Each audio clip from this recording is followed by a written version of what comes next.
Good evening, everyone, and welcome back to the JPB Broadcasting Channel and the TSRC channel here today for the first round of the TSRC, brand new TSRC Sports Car Challenge, obviously on the iRacing game. And we have two cars on this. We've got the LMP3s, also known as the Liga JSP 320s, and the GT4 cars as well. So I think we've got a very interesting two-car class championship, and we're around some pretty interesting tracks as well. The first round is here at the Sebring International Raceway, a track I'm not too familiar with, so I will have some hiccups here and there. I'm sure Mr. Biggles will as well, as it's it's not a track that's used on Formula One, and I only know much about Formula One, so we'll learn as we go. But either way, it's still a very interesting circuit and quite a very long circuit as well. It's 5.7 kilometers long, so obviously a lot of corners that drivers need to make sure they get every single time right. Otherwise, they're going to get off track counts, or they're going to lose time, and well, it's the last thing you want in a championship, especially on the first round.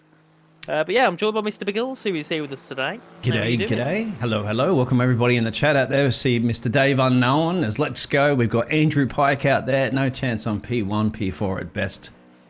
Nick is at Clibbins there. Good luck, guys. So yes, we'll be monitoring of the chat as we go along. Go down to the track at the moment too as well, because the qualifying is underway.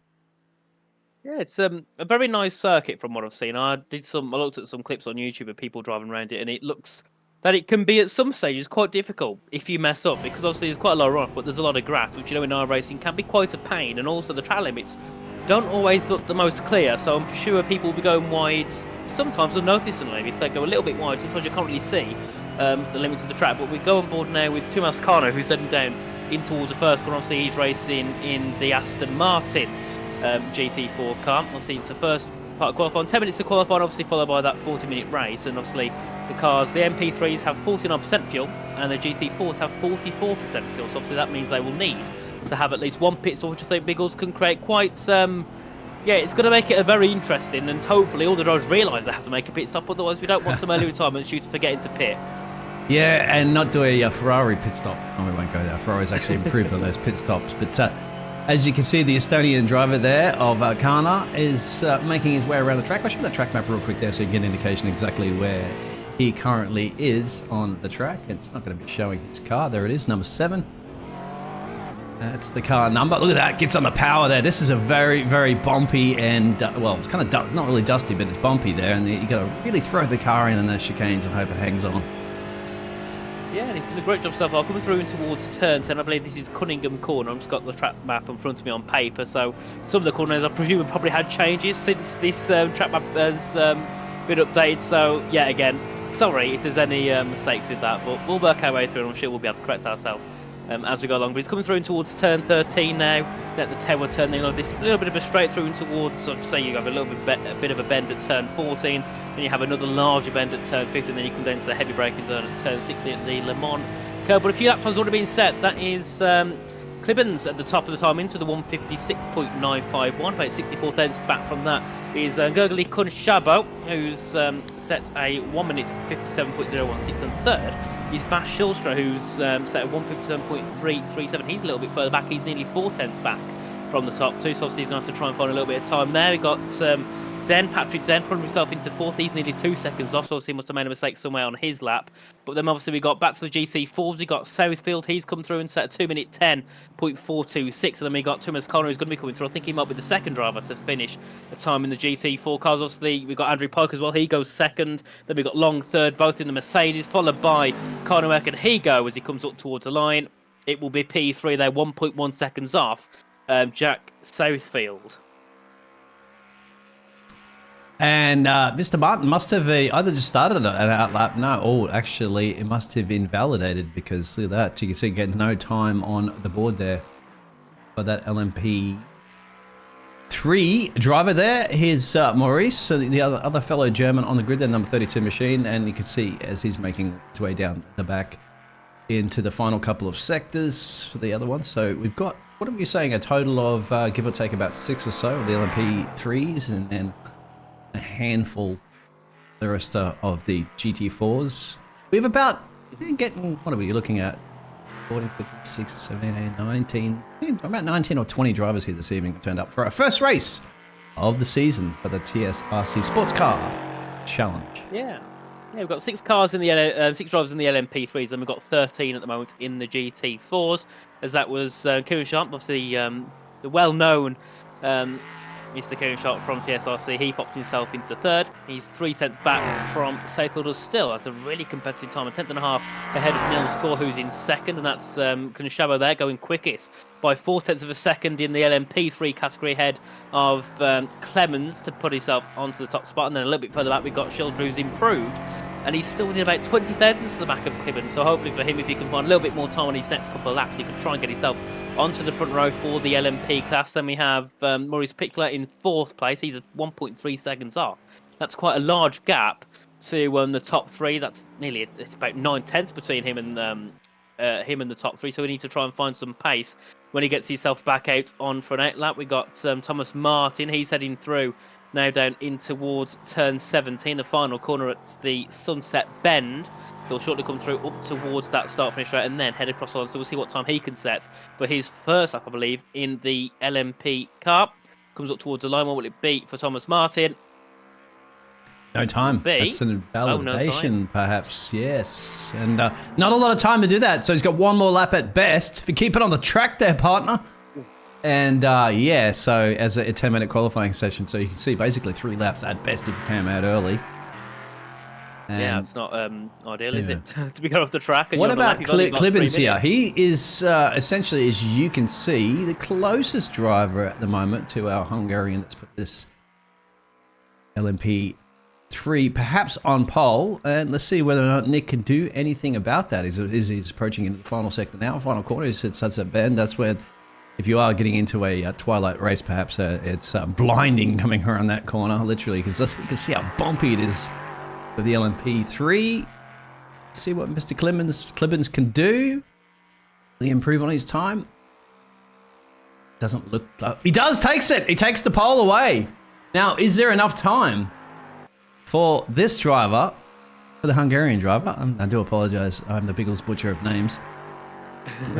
So he is on a flying lap, you can see it. Let's actually ride on board and see the sensation of power as you on board one of these fantastic machines. A little bit slower than the Formula 1 cars that you're used to broadcasting and commentating as much as me, that power oversteering.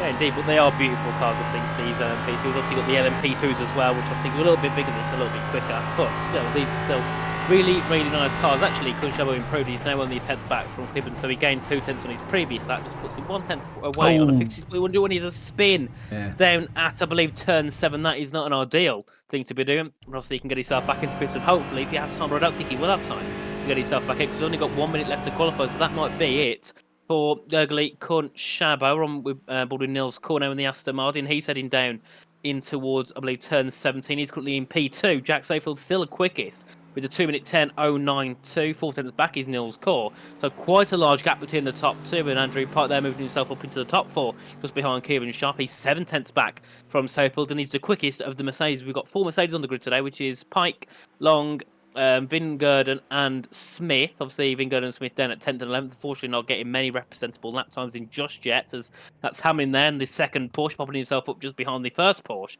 of Kieran Sharp. He pops himself into the top 4, and then we got Quinten van Vingurden heading down in towards turn 1. Does he improve? Yes, he does improve. Puts himself into the top 9 there, just 2 tenths back from Mr. Long, with 1.7 second gap to Jack Safefield. So that just shows at this point either is that the Aston Martins are really, really quick, or maybe Safefield has just got a bit more of an edge over every other driver on this field at the moment. Yeah, well, all the session's over, so that's it. The clock has ticked off there. Barney's waved the flag, and that will be it. So we will have a grid to have a look at right now.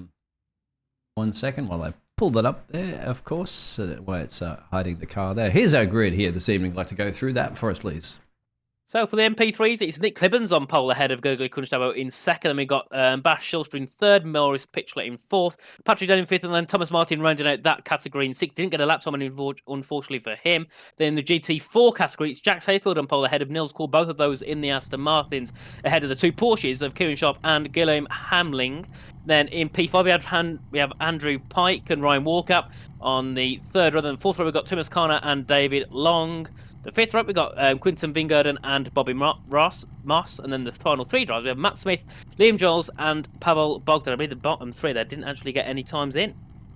No, they didn't. Three of those drivers exactly didn't get anything. So because of the invalidations of those laps, and then unfortunately just not enough time in that qualifying. So it's a crucial, and it's always critical, I always say, to get a banker lap in first, right? Even if no, it's not necessarily going to be the quickest lap you're going to get, but it's a banker. You're on the board.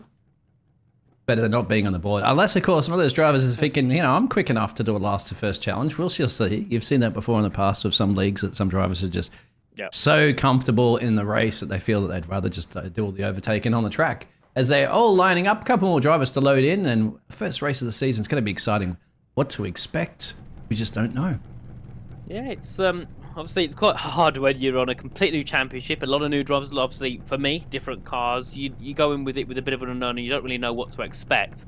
We have a rolling start, so I believe we must have a formation lap, or at least we'll go down in towards the turn two. I'm not quite sure how it all works in iRacing. This is my second time commentating an iRacing race, and we can see the lights pop up, and then we've got the safety car just ahead. Is that a old Mustang? Yes, it is, isn't it? Yeah, exactly. Well, Barney's going to do Barney things. Just sitting there at the moment, actually, waiting for him to do that rolling start. So they head down in towards the first corner, and we'll see shortly when they go. But I believe it will be a full formation lap. Correct me if I'm wrong, but I believe it will be. It will be. Should be, I'd imagine. Yeah, so they're going to warm the tyres. Obviously, the MP3's a lot quicker, about 10-15 seconds quicker than the GT4s. Obviously, expect them to kind of fly away on the first opening lap. And then, obviously, as we go through the race, obviously, we've got 40 minutes, and the LMP3s are only on 49% fuel, and the GT4s on 44%, so they will all have to make a pit stop. Otherwise, you're not going to make the end of the race. So we'll probably see the pit stops around 20-25 minutes in, about that, just over that halfway mark. And obviously, that could also change it as well, depending if you want to go a little bit later on the fuel stop or a little bit earlier on the fuel stop as well. Just depends on what the drivers like to do towards the end of the race. As they're heading down now, this is down in towards turn 3, I believe they're going, or down in towards turn 7, one of the two anyway. And yeah, down in towards turn 7 at the hairpin. Or at least it says it's a hairpin on our screen, but I believe on this layout it's a little bit different. It's less of a hairpin. As you can see, all the LLP3s heading down, and unfortunately only 6 of them. We do have 9 registered, but only 6 of them turning up today, which isn't too ideal, but at least it makes it easy for us, doesn't it, Biggles? Yes, it does for now, and this is our first driver, here, Mr. Southfield there, and Mr. Core, and the LMP, sorry, and the GT4s, so the Aston Martins 1 and 2 on their field. They just do a switcheroo at the moment because they're just under a formation lap. So we'll see how they're going to be able to keep up. You can see now they're slowing down at the moment, so it allows your LMP3s to start the race a little bit early, so they all bunch up into turn 1, no doubt. Yeah, they're heading down now through towards, I believe, turn 10, which is at the Cunningham corner. And we'll come through towards 11, back through to 12 and 13. You can see a lot of corners through here that there's some quite heavy braking zones, but generally a lot of it is just like, maybe a bit of a lift and turn in, or maybe you can go through some of these corners quite flat, which is always great for side-by-side action. But sometimes, even if it includes a small spend, it can always end in a little bit of contact. So let's hope, with it being quite a wide circuit, the drivers can all make it through, battling side by side. They're heading down now in towards turn 15 and 16. This is at the, I believe, the Le Mans curve.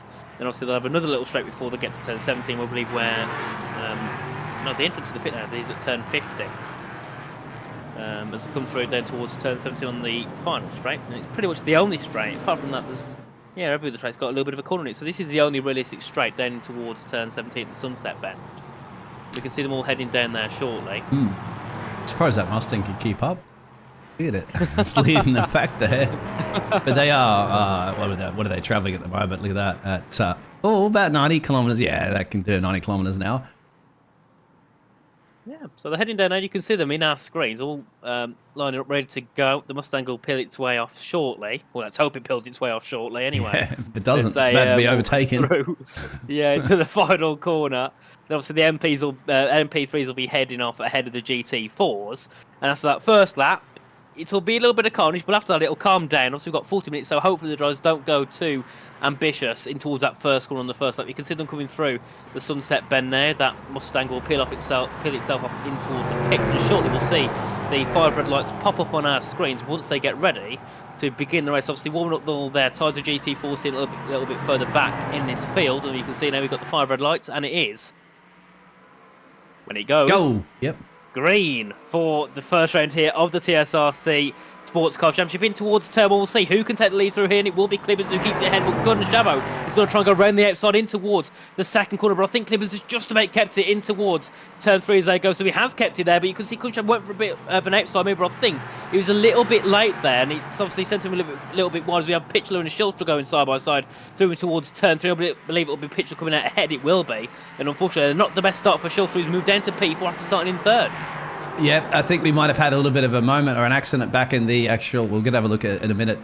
We will get back to have a look at what happened for the actual GT4 race start as well too, because we don't want to miss that action, but we're just going to see how this is going to pan out here for at least a lap or two between the LMP3s. As you can see, the battles are occurring and trying to take advantage of getting a place here at the moment for P3. Here it is, between the Dutch driver and the German driver.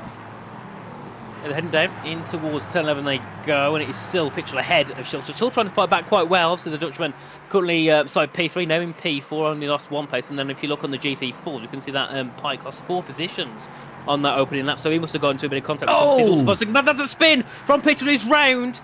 Oh, and that is a big shame. Down at turn 13, he's lost it under the power, and now that's dropped him all the way back to P6 at the bottom of the field. He's got quite a large gap to build.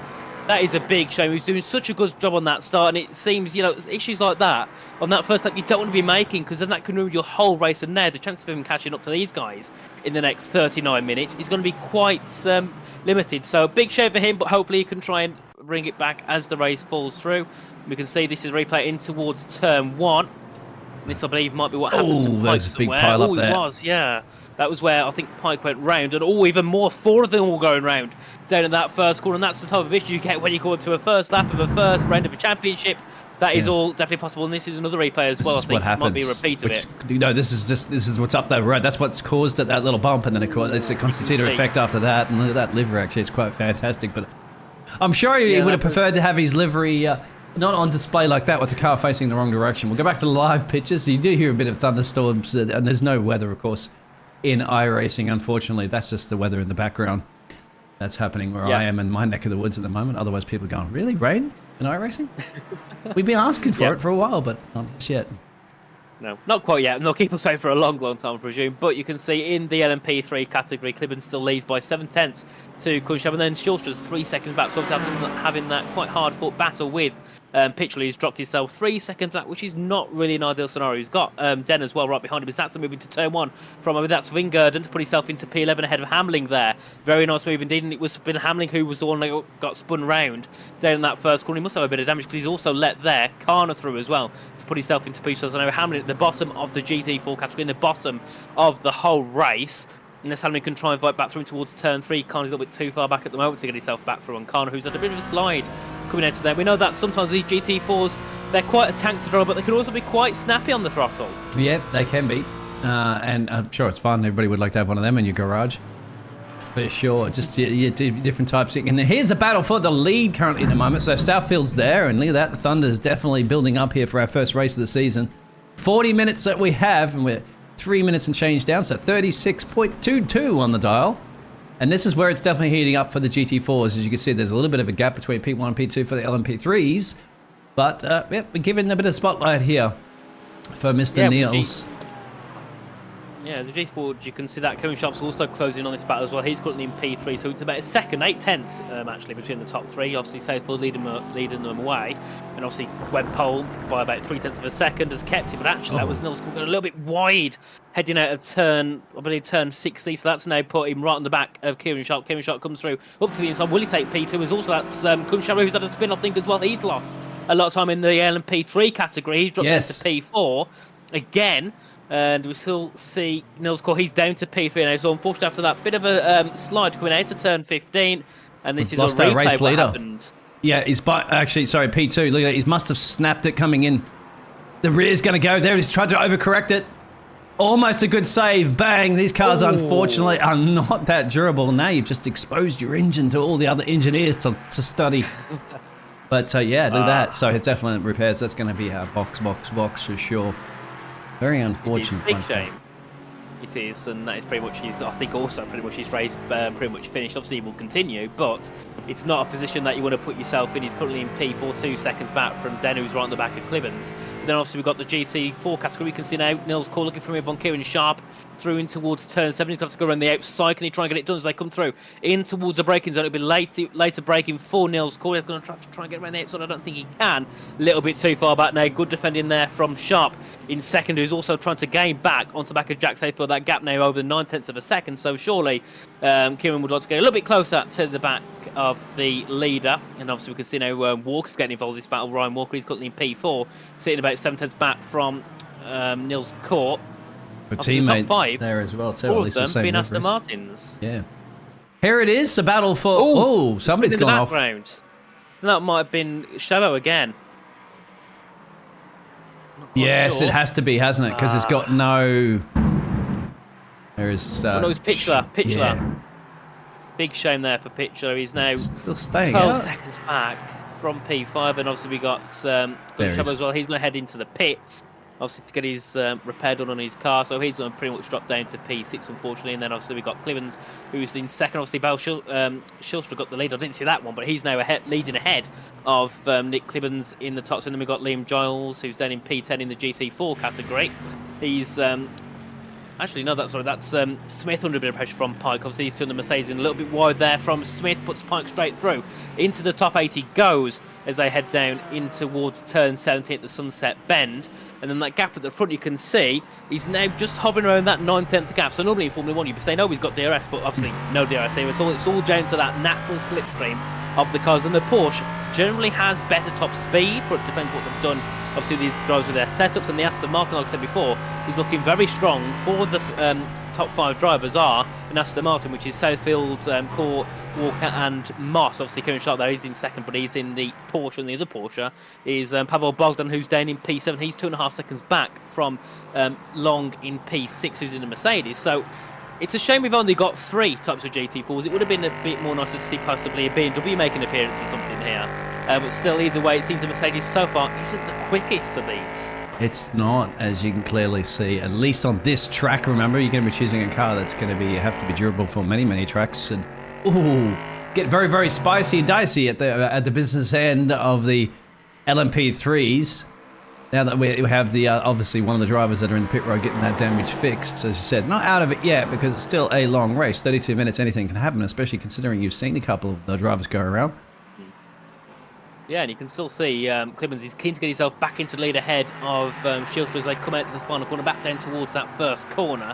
Do we see a move from Clibbens now as they head down towards turn 1? I don't think he's close enough, but you can see they're just moving out that slipstream in towards that first corner. Keep him to the inside, just tucks back in as they head through in towards turn 1. And I think Clibbens, he knows he might be a little bit quicker than Bass, so maybe he could, you know, try and elongate it, not go for a stupid sending towards turn 3, for example, or turn 7, just hold back and then go for a move when that easy opportunity is available. They come through in towards turns 3, 4, in the short lane towards that bit of a bend at turn 5. You can see that gap there just under 3/10 of a second as they head down through in towards turn 6 and then in towards the hairpin-ish corner at turn 7. The gap just 3/10 as they head down towards there, and still you can see Clibbens is close, but not close enough to make a lunge in towards here. So heading towards the braking zone, you can see closing up to the back of Shilter very quickly, and also a bit of lock-up from, I think that was Clibbens, in towards the braking zone there at turn 7. You can see he's riding through, and it seems the only advantage he has at the moment is the fact he's able to brake so much later than Shilter, so he's a lot more confident when it comes to the brakes, and he's actually going for a move possibly in towards turn 10, pulls to the inside, bit of a dummy there as he tucks back in into the braking zone as they come through in towards turns 11, 12, and then they go through towards a 90-degree corner at turn 13. But I think this battle between these two vehicles is going to go on all race long because they're both looking pretty much matched in pace. Yeah, I hope so. Absolutely, you do. It's going to also come down to pit stop strategies, and are they conserving a little bit more fuel during that so that they can go a little bit deeper in the race? Going to keep obviously keeping an eye on your lap times. Currently, at the moment, these leaders are in the 156, 155s, and 6s. Clemens was a little bit quicker, 155 in the last lap. All the other drivers behind them are doing 57s and 58s, so they're definitely a class of their own. As you can see on that track map, you've just got the P3 driver, 998 car, just keeping within them. And then look at the big gap spread down the field. Then we all know that we do have one of the drivers that are out of this race who has actually retired. Oh, put the pressure on. This is what you want to be doing. having your driver that you're trying to attack here, having a mirror full of cars. Look at that, weaving, still wants to stay behind. The slipstream can't break. Got a Cena down the inside here. No, Delec's off the back off, of course, off the racing line. We'll scrub a bit of speed here. And look at that, scrubs quite a bit of speed after putting so much pressure on the rear end there. He's wishing for a bit of DRS for Formula 1, but that's a cheat code. All right, we don't need no cheat codes. So give that to Formula 1. I like push to passes, limited per race. That's what it should be using. Oh, that's a bit of a slide. I felt that on my back as we went over there. Oh, that was not an ideal scenario. We saw a couple of people speed use them type of moves. So luckily, he keeps himself on circuit as they head down towards turn 7. But you can see, I think Clibben's his main tactic, as you saw coming out at turn 17 down towards turn 1, is he's not keen on overtaking. He's keen on putting Schulter under a lot of pressure and trying to force him into a mistake. Yeah, obviously, you saw he sent that move into turn 1. He was way far back, but it just seemed like he was like, send it to turn 1. Hopefully, Schulter goes wide, obviously thinking he'll send it or something like that. But Schulter's doing a great job under this pressure, but it does seem that Clibbens at the moment just has that edge over him. I think the fastest lap at the moment is a 55.555 from Clibbens, and the second fastest lap is a 1:56.4, which is from Schulter. So still, that best lap is still 9/10 between the two. As you can see, Clibbens getting in very quickly on our screens down towards turn 15. They go, not closer to make an overtake just yet as they're heading towards turn 15. Could look for it possibly down to turn 17. That's where we saw him closest last time. Obviously, last lap, as they come through, and you can see literally pushing Schulter through out to turn 16, down towards turn 17. The go slipstream here for Clibbens. Can he try and get a move for the lead as they head through in towards Sunset Bend? Bit of a longer straight then in towards here, and I don't think he's not even keen to get through. He's moving out that slipstream completely from Bash Schulter, and he's going to go into turn 17. You can see that losing a little bit of time in the braking zone. You can see that gap 6.5 tenths as they come through, but a massive gain on the exit there. Yes. You can see the head down towards turn 1, and what an exit from Clibbens now. Got it completely right, and it seems Schulter went a little bit wide as they come side by side in towards that first corner. And will we see a move from Clibbens? No, he sits back, still wanting to stay back from Schulter, not keen on making a move just yet. 12 minutes in, he led the race for the first couple of laps, and since that, he's just been, he's had the pace to lead the race on multiple occasions, but he's just choosing to sit behind and putting Schulter under a lot of pressure. And you can see as well, they haven't got to worry because Patrick Denny in third, he's 4 seconds back, so he's losing time, even though these two are battling through this whole circuit. And then a little bit further back, we've got Thomas Martin, who's in 4th. He's 8 seconds back from Den, so that gap is really, really high from P2 down. So these top two can battle as hard as they want and not really have to worry about anyone else getting involved. And obviously, we haven't really mentioned the GT4 class for a while, and that as well hasn't really changed. It's still Jack Satterfield in the way in the Aston Martin ahead of the Porsche of Kieran Sharp, and then in third we've got Nils Kors still. Obviously that gap has come down a little bit to Kieran Sharp. The gap's 0.8 of a second. It was over a second before after that little bit of a mistake that Nils Kors made a couple of laps ago. And then we've got Ryan Walker who's in 4th, who's doing a decent job, and we're now looking at Andrew Park in P8. He's looking for a move to put himself into P7 ahead of Pavel Bogdan, obviously the Mercedes versus the Porsche.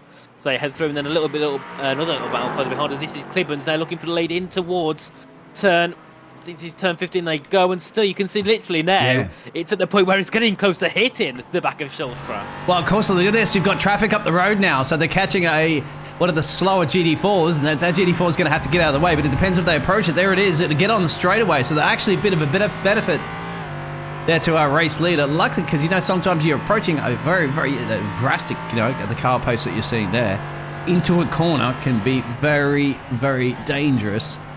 And look how bumpy it is. And you see the different racing line they take into Sunset? Look at just bouncing it around. I can just feel it. My chair's rocking, just riding on board right now with Nick Clibbens. So here we go. They're catching the backpack at the moment of the GT4s at a rapid pace. Look at this. So this is definitely maybe Nick's chance to get an opportunity here for an overtake, and also perhaps Chaleshka. Oh, look at this. Oh, and that, I'm just going to have to say, that's going to be very, very frustrating for Nick, isn't it, on board, because it's going to compromise a little bit of his speed there. It is. That's not good at all to get through on that GT4 who just let Matt through. I think that might have been... is that Bobby Moss in one of the Aston Martins, or it might have been a little... No, it was Tomas Carner, who's down in P11 in the other Aston Martin, the 5th Aston Martin of... unfortunately, he's at the back of all those. He's quite far back away from the rest of the pack. I think he's about 12... No, he's got to be about 16, 17 seconds back from the leaders. So not a very good situation for him at all. Then in P11, obviously did a decent job in qualifying, but didn't really match... do a good job when it comes to the start of the race, and obviously he had that collision down at turn 1 with another 4 drivers, and that has completely ruined his hopes of a decent result, I think, in this race so far. As we come through, this is Nils Cole looking for a move on Kieran Sharp. That gap now over a second between the top 2, and then Corey's like 5 tenths back as they head down in towards turn 17, and you could see a move into here. This Aston Martin actually seems a little bit quicker than Kieran down this straight as they head through towards the sunset bend. Do we see a move for second place? He's gaining. Is it enough to get through? No, it's not. But he is trying his best to get through on Kieran Sharp, who's doing a great job in his Porsche. Started, I believe, down in P4 now, currently competing for a podium. Also, could be competing for a possible win, as he's currently sitting in the top 2. He's only 9 tenths back from Jack Southfield, who I've got to say has looked so comfortable ever since the start of qualifying and all the way through this race so far, hasn't he, Big Alls? Yeah, he's still, I mean, not absolutely, it's a commanding lead. It's not a dominating lead, but it's a commanding lead, and that's all it is. He's at 1 tuned with that Aston Martin, as you can see. He's gained 1 place since the start of this race, and trying to maintain and keep that one. Of course, pit stops will be lurking in the drivers' minds a little bit later on. We've still got 24 minutes of racing to go, and it's up to Niels Core here if he can do it. He started in P3 and he's been stuck in P3 this whole time, and of course Mr. Sharp is the one that's keeping him nice and sharp in P2 for the team TSRC. And once again back at there, so after that little traffic there, Clemens is now caught the back of our race leader. And so perhaps that little bit of lap traffic has come into play now in his favour. As you can see on the track map, they've still got a gaggle of cars up there, a couple more, that they're going to be catching pretty quickly as you get up onto this little back straight. They are, yeah. As they head down in towards turn 10, there's a couple more GT4s that need to get out the way as quick as they can. A couple of Mercedes, I believe this is, as they head through. I think it might be possibly Smith and they're going to catch them in the Pike and Long corners too. Look at this. Oof. Right here, they're going to catch it in the corner. That's going to bank them up. Yep. Nothing that the GT4 driver can do, you know. And in fact, this is how it always works in different classes. The GT4 drivers stay on the racing line, right? You just keep your own race in the corners and stuff like that. Of course, if you're on the straightaways, you move over and allow the other faster cars through. But you got to be predictable to overtake. You can't be just going completely off a racing line or something different there into a corner, because then all of a sudden somebody like an LMP3 is trying to get the overtake done and moves off, and bingo, you're both into the fence. Yeah, well, I think luckily so far most of the moves being made from the LMP3s due onto GT4s have been quite clean, and no one's really got into any incidents due to that. We've had a couple of people getting very close in some of the break-ins, but apart from that, there's been nothing really happening. But we can now see a possible move for the lead from Nick Clibbons. Can he get himself into the lead ahead of Schulter as they head down towards that first corner? You can see one of the GT4s. Are they going to approach him right in the corner too? Oh no, he's got out of the way. Yeah, great defence from Schulter, and also great for, I believe that might have been Bobby Moss or Ryan Walker just getting out the way down at that first corner. But this is the battle yet again for P2 between Core and Sharp. This battle has been going on ever since Sharp got himself into that P2, and still you can see Core trying to get himself ahead, but hasn't had many opportunities to do so until around now. You can see just owned 2 tenths of a second as they head into the braking zone at turn 7. And sees he's closer to make a move. There, no, he's not. You can see he's braking a lot later, but he's not really keen on making a move. You'd think normally by now, if you're that keen on making a move, you're that desperate, you just send a dive bomb through, but he's not too keen on doing that so far. And then back to the LMP, so he's on board, and Clibbons now heading through, down in towards turns 8, 9, and 10, trying to get himself through towards the lead. He's kept quite a decent gap from Schulter on many occasions, and maybe his point of call, he's maybe going for lead after the pit stop. Look at this now, Nathan. They're approaching that battle that we just saw between Sharp and Core. So Sharp and Core don't want to be giving up any of this space, but the problem is, look at this, they've got 2 very feisty LMP3s ahead of them. So look at that, and they've also got traffic here. So this is where it becomes a very, very dangerous situation, because everybody wants to race. They haven't allowed that through because they don't want to be giving up too much time to themselves, of course, but at the same time, they want to try to kindly let these drivers through. Drivers don't like letting anybody through. Oh, this is going to be... Failed. Yeah. You can see, I don't think Seyfield was happy with that one, was he? Through towards that down towards turn 16. But now he's still got his second gap to Sharp. Clibbons, he's still got that 3/10 gap to Schulter, but a big jump on the curb there for Jack Southfield. I think he was caught a little bit off guard by the 2 MP3s. I think he was, wasn't he? Yeah. Flying down in towards the corner. He's jumped a little bit wide, but luckily he's kept it on track, and he's still good. This is a replay of what happened earlier, actually. This is a few This laps is back. Toscana. I think he's locked up Turn here. 17. He's already got damage on the side of the car there too. Look, on the racing line. Oh! Oh! And that's caused, I think it's Maurice, isn't it? Yeah, it's Maurice, look at I this. think, there. This is Maurice's point of view. Now, he's just doing his own thing. Well, probably listening to some Beethoven or something like that in the cockpit, just going around the corner. Nowhere to go, bang. See, Straight in. to me that looks like he had a lot of time to get out of the way. I mean, like, move out the way.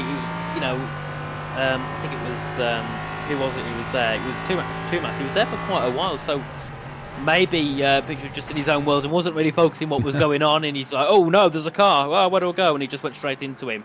But yeah, I definitely think that could have been avoided a bit easier, but obviously it's the first round. It might be one of the first times these drivers are taking part Picky in these commentator, cars. aren't you? You're like, yeah, plenty of time to get out of the way. I don't know. Yeah, well, maybe. I'm not saying I'll do a better job because I'm not good at iRacing at all. I'm on about 1.5k iRacing, but, I still have my opinions. We'll leave that one for the chat, actually, out there. And I do apologize, I haven't actually been reading the chat so much because the entertainment here up in the casting booth down onto the track, it's been absolutely brilliant. They're the ones that are actually entertaining. We just try to cover the action. They're the actors. We've got a few people in the chat at the moment, so I'll just sort of pull it up quickly. We've got Handsome Stu, we've got Falcon, Dave Unknown One all in the chat. So welcome in everyone. Nice to see you all in the chat here for the TSRC Sports Car Challenge. Obviously it's the first round of 6, and I'll just give you a quick reminder of the calendar. So we've got first round at Sebring, then we've got Fuji, Watkins Glen, Nürburgring, Road America, and the Red Bull Ring. Another 5 great circuits. Only 2 of them I commentated on before. So it's going to be making it even more exciting. I've got some new tracks to commentate on for the first time. So I think I'm very excited to see where this will go in this championship. And with the way the battling's been so far, so you got lots of Kun Shaba, who obviously was on the front row earlier on, had that spin. Maybe he can come back in the second round. Maybe he's able to fight for the championship with these top 2 in the LMP3s. And obviously with the GT4s, they're all over the place at the minute, and many people in different positions. And well, it's the first round. Maybe someone who's at the back normally could be at the front, but they've had a bit of an issue. You don't know. So obviously going out this first round, that's when we can start to make some assumption of who is where in terms of pace. But obviously when we get through towards rounds 2 and 3, we can then get more of a detailed assumption of who is the quickest. Yeah, and I always say it's a good thing about the first round is that, everybody's equal at this point, right? Until this race finishes, you're still equal on points. And I would say if you have a bad, especially in a short season, you have a bad race, okay, at least it's the first one, I would say. The first race to be a bad race is probably the best one if you could choose, because you don't want to be having a bad race if you're close to in the points championship on the very last race or building up to the very last races. Because that's when you can't afford to have any incidents, because the championship's right there. You almost got one hand on the trophy and it's yours. So, yeah, that's what I always say. At least if this is your bad race, your only bad race of the season, take it. Yeah, come to crunch time, that's when you want to make sure that it's all good. And they're starting to slowly reel in Southfield, but I think that's also because of traffic that's coming into play. You can see at the moment. Every time that Southfield's starting approaching that traffic or having to yield to the LMP3 traffic, he's losing in time to these 2 drivers, Sharp and Cool. Yeah, but one thing I noticed is that we've had 2 people pit. Andrew Pike and Guillaume Hammerling have both been into the pit lane. I believe it is for fuel. So we're at just over that halfway point. I know Kerry said before we're around that 25 to 30 minute mark. We should see pit stops. So this yet again makes it even more interesting with Clibbons and Schulstrate. It's about, maybe they could go at the same time, but maybe Clibbons could stay it a little bit longer and have a bit more of a shorter span at the end with a little bit less fuel. We don't know. So that can also completely change the race. So maybe if I believe there will be speeding penalties in that. So if someone gets a little bit trigger happy on the throttle down in towards a pit lane, that could also create issues. That's Patrick Den, the first of the LMP3s to head into the pits. Yes. Obviously currently in 3rd. Will drop down to P4. I don't think he'll drop down behind Pitchler as they head through. And obviously the top 2 haven't been in yet, but I believe they'll also pile in soon. I think it's normally, what one does the other will do different, and then obviously the next lap that other driver will pit. So I think we'll probably see Schulter pit first, maybe, and then Clibbons pit second. This could be a run here. This could be a run, I'd have to say. Neil's maybe looking to bring it on the boss man. And that's the boss man right here, Mr. Sharp. There's Kieran. I don't think Kieran can defend too much, and they're still going to fight it, but he'll have to tuck in. No! The boss man's going for it side by side. Great racing. into turn 3, and just a little bit too far back as they come through, but he's going to push him through towards turn 5. Can we ever move around the outside from Sharp as they come through? Going to try and switch it back, can't do so, but still great job there from Core to put himself back into second. Obviously he was there quite a while ago, but unfortunately had went a little bit wider and then lost him a lot of time, and that put Kieran Sharp through. But now Kieran, can he get a run down in towards turn 7 as he come through? And I think he's a little bit too far back. Yeah, he is, as they head through and towards, and this is obviously where we saw I think there's Connor or Hamlin have a spin earlier on. Obviously they used to make it through perfectly fine as they head through and out down in towards turns 8, 9 and 10. But still, this battle's still getting quite heavy. You can still see Kieran hasn't really dropped off at all. He's still right at the back of Sharp as more people entering the pit lane. We've got Matt Smith into the pits. We've got Quinton van Vingerden, Bobby Moss and Pavel Bogdan have exited the pits. So there we're getting pretty much, I'd say, half the grid have been in for pit stops. We've still got the top 5 to go in, which is Southfield, Core, Sharp, Walker and Giles, and everyone else has been in now for the LMP GT. Race leaders are in too. So they followed each other in. I was just wondering why Nick wouldn't take an alternative strategy. Why not go in a lap early? Because he's probably sick of having to be on the rear of the race leader and consistently. And now he's just going to be coming in and out exactly the same. Yep. Continuing that battle, and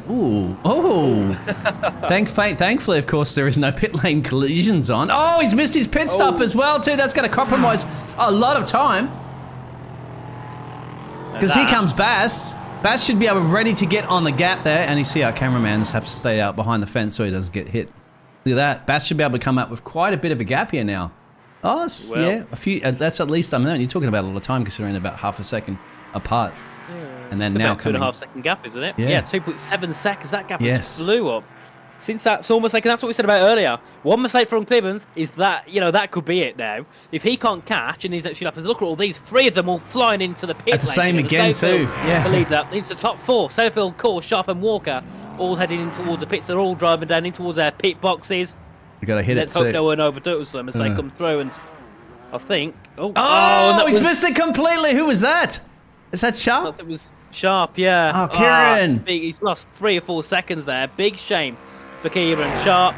Obviously, Ryan Walker as well in the pits, along with Liam Giles, who's also just popped himself into the pits. And the top 2 head out, which is Jack Seyfield and Nils Core. Yeah. They're about a second apart as they head at the pits. And then, Kieran Sharp will be about 6 seconds back. He's lost so much time from that, breaking a little bit too late into the pit stop. And now it puts him under pressure, possibly, from Ryan Walker. Yeah. And this is the thing, it is difficult as well. We don't see it on our pitches, of course, as a broadcast, unfortunately, but they have a lollipop person in the pit crew. And the thing is this is another thing that some drivers do, because you're ghosting through other cars right now. As you can see with their pit boxes, we're very, very close together. Sometimes it's very hard to see your lollipop person. Yeah. When you're driving through, that's why some of the drivers you'll see won't actually drive straight into the pit boxes and straight down. They'll actually go, as you should be, correctly, really, outside your pit box, and then you turn into it at the last minute. That way you can actually see your lollipop person, but it's easier said than done. It's and that's a couple of mistakes we've seen from 2 drivers here this evening, missing their pit boxes, but that one obviously hurts Mr. Sharp a lot more. Because now, what is he looking at? 8-second gap down the road. Chilster's pitting. Chilster's gone back in again. He's forgotten something. Well, the team have forgotten to put fuel into this car. Oh, that is not at all for Schulster. He's completely lost the lead now. I'm not sure what's happened there. Maybe we can get a bit of an indication. Or it could be a drive-through here. Happened. This could be a drive-through if he doesn't pull on the pit. No, it's a drive-through. Oh, yeah, that is a big shame there for Schulter. He's lost so much time. That I think might be Patrick Den coming through as well in towards turn 1 as they head through. Yep. Out to the pits, and that is Patrick Den now right behind 6 tenths, 5 tenths, 4 tenths back from Bass Schulter as they head through towards turn 3. And a big shame there for Schulter. It's now an 18-second gap between first and second, and Clibbons, we thought at one point maybe he's ruined it, but then Schulter ruins it even more by now having an 18-second gap to lead, and Patrick Den will see if he can try and make a fight for that second place as well. As at the we've still got Nils Corner. He's actually gained on Seyfield. That gap is 6.5 tenths of a second. Look at that gap to Sharp. Oh yeah, 8 seconds. It looks that like really hurt Sharp. Yeah, it has. That big time. You saw that reversing up like that. That cost you a lot of time. You can see Southfield just had a little bit of a tap against the fence there on exit. So I don't see any noticeable damage on the side of the car. It's just more cosmetic than anything. Just reading the chat out there. Props to you two guys. The most commentary I've watched in the past of a small league. Very, very bad, but you're doing it very good. Thank you very much. This is only the first round. We're going to get a lot better. Whoa! As Jack is testing the suspension out, isn't he? Of this Aston Martin, which I have to say is holding up quite well.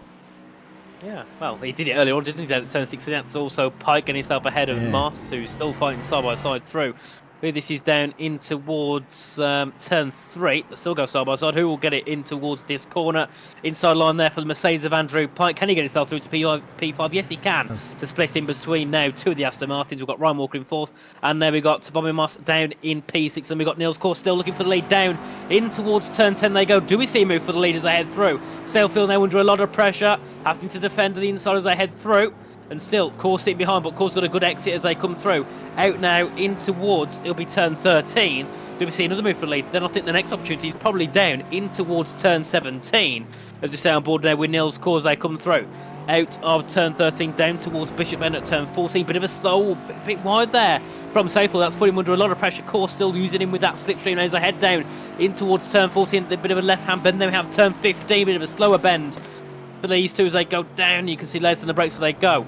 And they go now down in towards turn 16, which is at the right-hander. And do we see a move there? No, we don't. We could see a move down towards turn 17, though, for the lead. The gap's 4/10 of a second as they head out, but a great exit there from Niels Kors puts him 4/10 ahead. And remember, between these two, the gap in the point standings will be 5 points because it's 40 points for the lead, and then it's 35 points for second place. So that's another thing we've got to mention.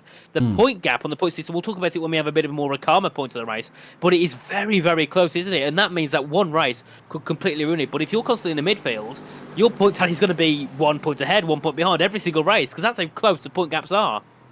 Yeah, and it's going to be consistency. I'd say this is easily a league that you can just finish second and third every single race, and it's pretty much good for a championship. You don't always necessarily have to get your race wins, you know. I've seen that a few times actually this season, some of the leagues that I've casted. Some of the drivers have never won a race, but wins the championship. At the end of the day, you got to hold up the trophy. That's all it really matters, of course. You still want to win a race. Oh, yeah. The feeling, the sensation is amazing. Virtual or real, it's still, in any sports and anything, you know, you're winning something. Just good. You got the big W in the column next to your name. Yeah, just because you're not in a real car, it doesn't mean anything because you still got that principle, still the adrenaline of winning that race, which, well, in any league race I've done, I've never won a race. I can't share that thought, but I'm sure, have you ever won a race before, Biggles, in the past? No, I don't even race, my friend. I've never done a single lap of iRacing in my life. I mean, obviously it's the Formula 1 game and stuff like that on a keyboard. But I've got the feeling of adrenaline running through my veins right now just watching these drivers performing some fantastic maneuvers and overtaking and just wheel-to-wheel racing, isn't it? Because Kors applying that pressure on the back. This is probably the most amount of pressure that Southfield's had, hasn't he, all race after being leading the GT4 class. And he's just got to be thinking about that clock right now going, okay, 7 minutes remaining, 7 minutes. And this is another one, because I know you were a bit of a racer, of course, on Formula 1 stuff, Nathan, but do you like to be the one that's being chased or you like the one that's chasing? I'd rather be the one that's chasing. Does it always end well? No, but I would rather be in that second position because, you know, obviously, you have that slipstream to drag you down. You can then, in second, you can kind of control the race because you've got to make sure, you know, right, if we send a move at the inside, we've got to know, first of all, have trust in the driver that they will let us go for that move or let us go for that dummy. But I think in general, it is nicer to be behind because you can then just, you know, choose when to go for it. When you're ahead, you don't know what they're going to do. When you're in second, you know when you're going to make a move. As now we can see Niels Kors heading down in towards turn 17. Is he able to make a move there? No, he's not. He's still 3/10 back at the moment from Safefield. And this battle, I think, we can't call it yet. I think at the start in qualifying, it looks like Safefield might have had it because he did have a full 5/10 gap to second. But in the race, it seems Kors really come under fire and he's really, really strong so far. This is battle behind. This is Matt Smith and Vingarden, and this is also, I think, Pitchler behind as well, or Den. All getting stuck through and nowhere to go here. Look at this. He's probably going to get very frustrated. Pitchler's got 4 seconds down the road, remember, too, from Martin, so he needs this. He's running out of time to perhaps catch P4, and that traffic is certainly going to frustrate him a little bit because in these dying stages of the race, you might not have enough, and where is Pitchler there? So, and then again, you know, he's a German. He's probably almost like the Finnish, isn't it? Like cool, calm, and collective, smooth operator, I guess. But maybe pretty much, yeah. He could be shouting some like inside that cockpit that we aren't going to relay in the broadcast. Well, we never know. We'll let them to it because I'm sure all the things I say aren't always sweet. because it does get a bit hectic sometimes in that cockpit, whether you're racing in real life or racing in the sim, and it doesn't matter what car you're ever in, you're always going to be angry at one point. But it seems so far these GT4 drivers, no matter what's happened, they've all kept it calm, they've all done a great job, and none of them are playing dirty. They're all doing really clean racing, and the driving standards so far have been very top notch. So shout out to every single driver so far, apart from that little lap 1 incident, which is always going to happen. They've done a really good job to keep it clean and provide us some great battling, especially this battle for the lead. Obviously, we're now going to battle for the lead just again. Look how closer that Cora's got, because there's a bit of a slide from Southfield coming through out to turn 13. They go pretty much side by side, nearly in towards turn 50. Do we see a move there for the lead? No, we don't. But you can see now this is the closest that Cora's been all race long. They head down in towards turn 16 at the right hand. That bit of a slide there, bit of a slap in the rear from Southfield. Great exit for the top two. They head down now in towards turn 17. That gap coming down slightly now between these two. Do we see a move for the lead from Niels Core in towards Sunset Bend? They come through. Do we see him pulling inside that gap now? Just under 0.2 of a second, just over 1.5 of a second. No, he's a little bit too far back for now, but he's got a great run in towards Sunset Bend, nearly tapping the back of Southfield round. Who's got the better exit? I think it might have been Niels Core as they come through. Out of the final corner, back down towards turn 1 again. We've got about 5 minutes to go, so about 3 or 4 more laps, I think, give or take 1 or 2, as we head back in towards that turn 1. So you've got to kind of make your move now. You haven't got a lot of time left to make a move, and this race has absolutely flew by. It has, absolutely. Yeah, running out. I mean, it's 4 minutes now, so at best you got 2 laps. At best.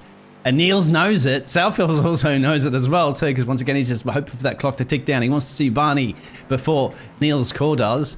And nothing for Clibbins at the moment at the front of this one. He's got this one because we all know that drive-through definitely had cost the Dutch driver any chance of winning this race now. And that's all settled down practically, I'd have to say, for the LMP3s. As long as you bring them home, that'll be the places that I'll be finishing out. Look, Niels is going to send up on the racing line, but that means he's going to try the switch back through. You see Southfield's gone defensive, so he covered off just off the racing line and make, okay, all right, my friend, if you're going to go around me the hard way. Niels is all right. Challenge accepted. Let's find out.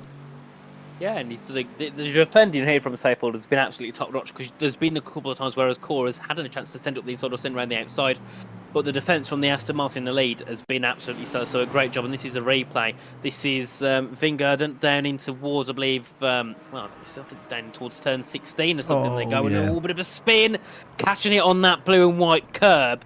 And once you get your wheel tucked under there, there's no way of saving the car. So big shame for Van Vingegaard, and he's now going to be pretty much, I think, at the back of the GT4 field. Big shame for him, as and the I was hoping livery he would have done a great job. Well, yeah, just supporting nice for the Autism Speaks there. So we haven't had a chance, unfortunately, to go through all those fantastic liveries these drivers have. But trust me, the season's just begun, so we will have plenty of time to keep an eye on it. Obviously, the drivers, if you want to get in the spotlight more, keep up really close battles, and we'll be pointing the camera in your direction.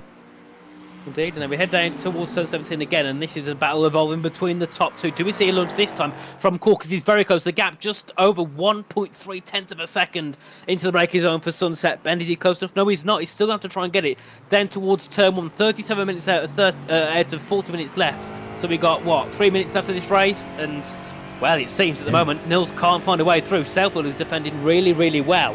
But back in towards turn 1, do we see a lunge up the inside from Core? We come through towards that first corner. Can he get himself ahead? No, he can't. A bit too far back, but he's going to try and send it. No, he can't. They come through towards turn 2, but the issue they got is now one of the MP3s trying to get the way through. Now, this could completely ruin it for Core, or it could really ruin it for Southfield. Yeah, exactly.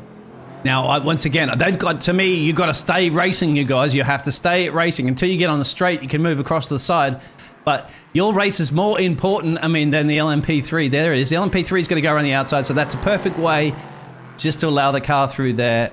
But there, obviously, for the LMP3 driver, which is race leader, actually, of course, is Clibbins, of course. And I think it's Clibbins. He has such a gap there. There's no point in him taking a massive risk to try to, challenge these drivers into the corners, where we've seen that before, haven't we, in endurance races, when a race leader's just being a little bit greedy, and then bang, all of a sudden they're out, and they're going to complain about another class causing that problem. Because these two, you know for a fact somebody wants it.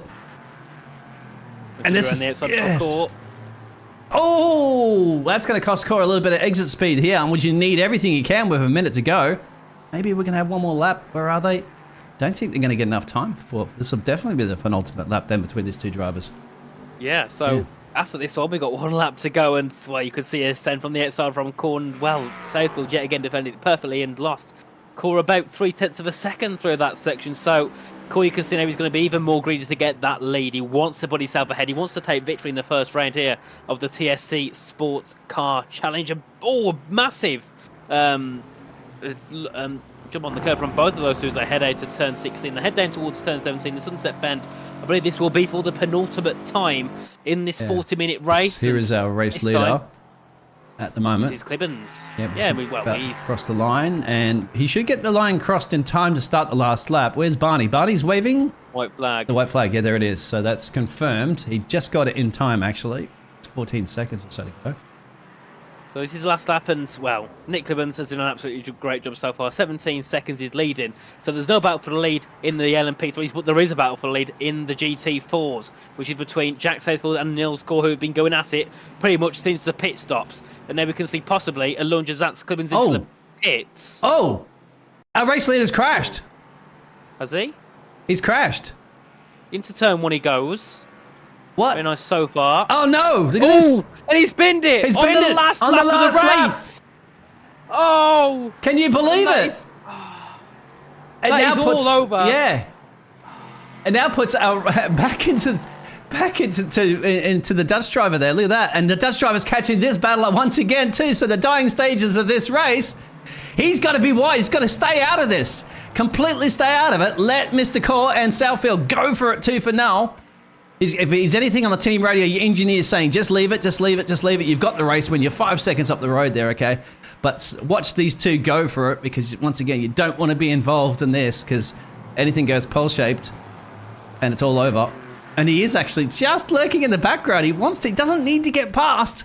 He's going to try it around the outside. That's very, very dangerous and bold and brave. Because, I mean, if Mr. Core was to send his nose out on the outside, that's it. But...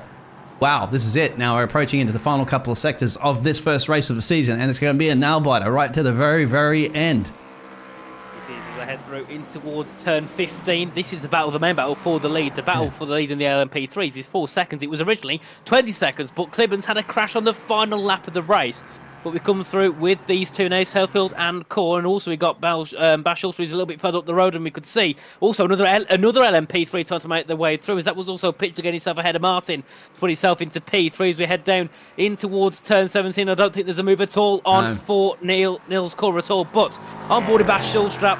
Absolutely amazing job, did 2 pit stops, and still, after that crash from Nick Clibbins, will come home to take victory for the first race here at the TSRC Sports Car Challenge in the LMP3 class, and then it will be P2 for Patrick Den, P3 for Pitchler, but for the GT4 class, an absolute stellar battle between the top two. It will be Jack Satterfield who wins for the first time after taking pole. He will take the victory as well to round it off, and then Niels Gore, who fought to the right last second, will come home to take second, and then Kieran Sharp, who is pretty much out of it on that second stint after that issue in the pit stops, will come home to take P3 in the GT4 class. But that was an absolutely stellar race to start the season off, and I can't wait for the next 5 rounds, Biggles. You've got race leaders that have all binned it, like 2 of them before, remember, earlier, and I can't believe on that last lap, and I feel awful to have to show this, but, you know, we're going to have to do it, because I wonder what happened to Niels. Like, I mean, I understand, why would you be pushing so hard, considering, you know, it had such a gap? Let's just go have a look at it, right? Look at this. That's all it takes on the bump. And, well, that's exactly what happened to Kun Seba, wasn't it, then at turn 1 as well? So both of them making the same mistake. I think there was both on the front row, first and second. I guarantee you he's out of the race. Like that, in that cockpit for sure. I guarantee you. Yeah. Oh, that's such a big shame. He's led the race pretty much the whole way, and, well, that's all that happened. One little mistake into turn 1 completely ends it. And the worst part was it was on the final lap. If it was halfway through, you'd be annoyed. But on the last lap when you had an 18-second lead, did you have to push that hard realistically? No. So big shame for Clibbins, unfortunately, to come out of this going from 40 points coming out of round 1 to 0. It's like that one. You know, one consolation prize I'd have to say to take it away from those drivers is, once again, well, it's the first race of the season, and you know, that's the one that I'd say, if you're gonna bin it on that one, because now you can come back. If a good solid drive performance, you can't take that away, right? You've completed what, 40? I mean, it's basically 38 minutes or something of good hard racing, and you said even with that extra pit stop too, and then just like that, it's kind of been thrown away, but. No, once again, you can pick yourself up there and go, okay, I've got more races to go. we'll do it. And of course, Yep. it didn't Southfield. And Southfield, you have to give like just a brilliant job. I can't show him at the moment because he's disappeared back to the pit lane to celebrate with his team. And Niels gave it everything, didn't it? Absolutely chucked everything but in the kitchen sink at Southfield and just couldn't quite get it done. Yeah, and I think Southfield led every single lap because he was one of the last to pit, so I think he led every single lap in this race. Absolutely superb. And I believe we'll have the race results on our screen, won't we? Yes, we are. So we can see the LMP3 car, so it was See if we can get both here. Oh, there we are. There we are. So we can see Bashil won there in the LMP3 class ahead of Patrick Dunn in second, and then the other German in third of Maurice Pitcher, and then Thomas Martin in P4. And Nick Clemens did finish in P5. He did manage to get himself back out onto the bit, so he will take himself some points home. But then we have to the GT4 category. A lot more drivers through here in this category. It was Jack Sayfield who won ahead of Niels Core. That battle went all the way to the end of the race with Kevin Sharp rounding out the podium in that one in P3. Then we have Ryan Walker in fourth, followed by Andrew Pike, Bobby Moss, David Long, Liam Giles, Pavel Bogdan, Tuas Kana, Gilliam Hamling, Quinton Vingarden, and Matt Smith, which rounds out the whole of the grid. And then obviously we had Gurgly Kunshabo, who unfortunately retired, I believe, on the second or third lap of the race after an incident exactly the same as what happened to Nick Clibbons. Yep. They couldn't have called it any better there, Nathan. Now, I don't think we've actually set up or anything for interviews at all. I'm not sure the drivers... we're going to find out whether or not we're going to have a bit of a yarn to some of the drivers. Because some are going to be absolutely ecstatic about this race, and others are probably going to want to keep their helmets on and just sit back into the corner of the garage there and just face plant themselves, essentially, and go, what happened? You know? Yeah, it's just, definitely. It's the first race, and Nick, I think he'll definitely be hitting himself a lot after that one because that was such an easy win in the bag.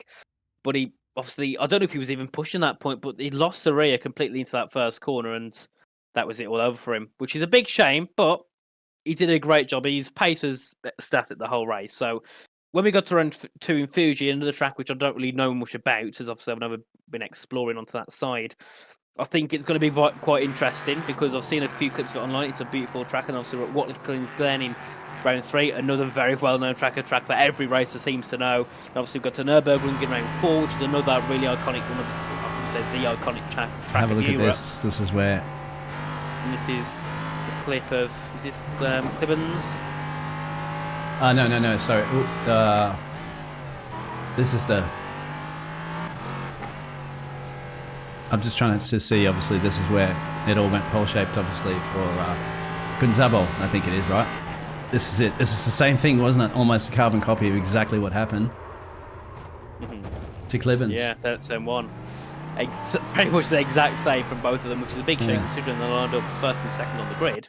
And then Clibbons as well, too. We have a look, same thing, right? And we're just looking at the onboard so you can see both the drivers do that turn in. It's a bump somewhere there, isn't it? And and because the key thing is they're not going onto the race, they're not lifting. And unfortunately, we will have no interviews after this race, so we'll end up obviously going away as usual. But thank you all for joining us. So you can see the results back on the screen once more. It will be Bashil who wins in the LMP3 category after some quite dramatic scenes at the end of the race for Nick Clibbons, who was leading by 18 seconds, ended up finishing 5th, a minute and 21 seconds behind, obviously, Jack Sayfield and Niels Core, first and second. But it's been a great race here today for the first round of the TSRC Sports Car Channel. We'll be back next week, and I can't wait to be back next week for some more action, this time at Fuji. I was on the other side of the world at Japan. Thanks all for joining us on the TSRC channel. Obviously, this video live stream will be uploaded onto the JPB broadcasting channel, so make sure to check that out as well once it is uploaded. So thank you all for joining us, and we'll see you again next time for round 2. So from me and Biggles, it is good night.